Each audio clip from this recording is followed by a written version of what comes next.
கர்த்தராகிய இயேசு கிறிஸ்துவின் இனிய நாமத்தினாலே உங்களுக்கு வாழ்த்துகளையும் அன்பையும் தெரிவித்துக் கொள்ளுகிறேன். என கண்பான தெய்வ பிள்ளை, இந்த நாட்களில் நாம் தேவனின் வல்லமை என்கிறதான தலைப்பிலே சில செய்திகளை கேட்க கர்த்தர் நமக்கு உதவி செய்வாராக. தேவனுடைய வல்லமை எப்படிப்பட்டது, உலகத்தின் வல்லமைக்கும் கர்த்தருடைய வல்லமைக்கும் வித்தியாசத்தை அறிந்து கொள்ள கர்த்தர் நம்மிடத்தில் அநேக முறை பேசியிருக்கிறார். நாம் வாசிப்போமானால் 1 ராஜாக்களின் புஸ்தகம் 18ஆம் அதிகாரம் 19ஆம் அதிகாரங்களிலே தேவனுடைய வல்லமையை குறித்து சிந்திக்கலாம். கர்த்தராகிய ஆண்டவர் எலியாவின் மேல் ஒரு பெரிய தரிசனத்தை கொடுத்திருந்தார். இந்த எலியா தேவனை ஆராதிக்கக்கூடியவனாக நின்றது மாத்திரமல்ல, இரவு பகலும் கர்த்தருடைய சமூகத்தில் இருக்கிறவனாக இருந்தான். இந்த கண்பான தேவ பிள்ளையை 18ஆம் அதிகாரத்தை வாசிக்கும் பொழுது எலியா செய்த மாபெரும் ஒரு அற்புதத்தை நாம் பார்க்கிறோம். அது இயற்கைக்கு அப்பாற்பட்ட ஒரு காரியமாக இருந்தது. என கண்பான தெய்வ பிள்ளைகளே, இந்த காலவெளியிலே கர்த்தருடைய வல்லமையை நீ அறிந்து கொள்ள கர்த்தருக்கு உதவி செய்வாராக. இயற்கைக்கும் அப்பாற்பட்டதான அற்புதங்களை இஸ்ரவேல் ஜனங்கள் முன்பாக செய்து காட்டினான். இதை கேட்ட பொழுதுதான் நடக்கிற சம்பவம் 1 ராஜாக்களின் புஸ்தகம் 19ஆம் அதிகாரம் முதல் சில வசனங்களை வாசிக்கும் பொழுது, எலியா செய்த எல்லாவற்றையும், அவன் தீர்க்கதரிசியில் எல்லாரையும் பட்டயத்தாலே கொன்று போட்ட செய்தி அனைத்தையும் ஆகாப் ஏசபேலுக்கு அறிவித்தான். இப்பொழுது ஏசபேல் எலியாவினிடத்தில் ஆள் அனுப்பி, அவர்கள் ஒவ்வொருடைய பிராணனுக்கு செய்யப்பட்டது போல நான் நாளை இந்த நேரத்தில் உன் பிராணனுக்கு செய்யாதே போனால் தேவர்கள் அதற்கு சரியாகும், அதற்கு அதிகமாகவும் எனக்கு செய்ய கடவர்கள் என்று சொன்னார். அருமையான தேவ பிள்ளையே, எப்படிப்பட்ட ஒரு ஊழியக்காரனாய் இருந்தாலும் பயம் பிடிக்கும்படியாய் சாத்தான் அநேக காரியங்களை கொண்டு வருவான். ஆனால் மறந்துவிடக்கூடாது, இன்று காலையில் நாம் சிந்திக்கிறது தேவ வல்லமை. ஒரு மனிதனுக்குள்ளே கர்த்தருடைய வல்லமை, ஒரு அபிஷேகம் ஒரு மனிதனுக்குள் இருக்கும் பொழுது அவன் எதை குறித்தும் கலங்க மாட்டான். ஆனால் இந்த எலியா ஓடி போய் அவன் என்ன செய்கிறான், சூரச்செடிக்கு கீழாக படுத்துக்கொண்டு, கர்த்தாவே ஆண்டவரே போதும், என் ஆத்மாவை எடுத்துக்கொள்ளும் என்று சொன்னான். எனக்கு அன்பான தேவ பிள்ளையே, நீங்கள் அநேக முறை இவர்களை குறித்து கேள்விப்பட்டிருக்க கூடும்.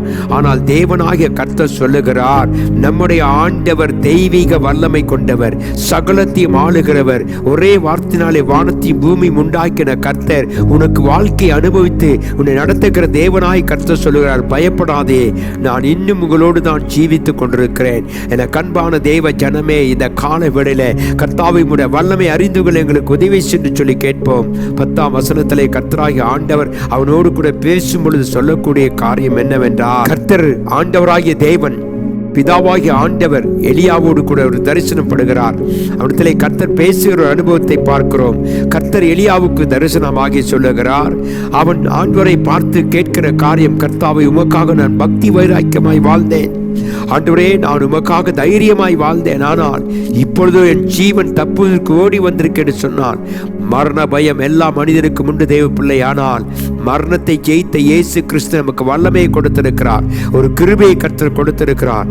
ஆகவே அவன் சொல்லுகிறான் 10ஆம் வசனத்திலே, அதற்கு அவன் சேனைகளின் தேவனாகிய கர்த்தருக்காக வெகு பக்தி வைராக்கியமாய் இருந்தேன். இஸ்ரவேல் புத்திரர் உமது உடன்படிக்கையை தள்ளிவிட்டார்கள், உமது பலிபீடங்களை முடித்து உம்முடைய தீர்க்கதரிசிகளை பட்டயத்தால் கொன்று போட்டார்கள், நான் ஒருவன் மாத்திரம் மீதியாயிருக்கிறேன், என் பிராணனை வாங்க தேடுகிறார்கள் என்றான். என கண்பான தேவ ஜனமே, இந்த காலவெளியிலே தேவனுடைய வல்லமை புரிந்து கொள். உடைய வாழ்க்கையில் எத்தனை நஷ்டங்கள் தோல்விகள் வந்தாலும் அவருடைய வல்லமை, அவருடைய கிருபை, அவருடைய ஆசீர்வாதம், அவருடைய பட்டயம் நமக்கு முன்னாக நிற்கிறது என்பதை மறந்து விடாதே. சத்துருக்களாக இருந்த நம்மை கர்த்தர் தம்முடைய சொந்த ரத்தத்தால் மீட்டெடுத்து அவருடைய பிள்ளையாக மாற்றின பிற்பாடு உனக்கு தேவையான எல்லாவற்றையும் கர்த்தர் செய்ய வல்லவராக இருக்கிறார். அவரால் ஆகாது ஒன்றுமே இல்லை. நாம் சொல்லுவோம், கர்த்தாவே உம்முடைய வல்லமைக்கு முன்பாக யார் நிற்க முடியும்? வேதம் சொல்லுது, கர்த்தர் என் பட்சத்தில் இருந்தார், எனக்கு விரோதமாய் இருப்பவன் யார்?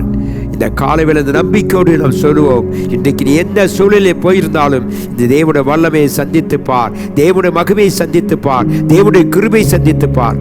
அவர் உன்னை விட்டு விலகாத தேவன், உன்னோடு கூட இருக்கிறேன் என்று வாக்கு பண்ணுகிறார். இந்த நம்பிக்கையோடு தேவப்பிள்ளை இந்த வல்லமை பெற்றுக்கொண்டு நாம் இந்த உலகத்தில் ஜீவிப்போமானால் நம்மை கர்த்தர் ஆசீர்வதித்து நடத்துவாராக. கண்களை மூடி ஜெபிப்போம்.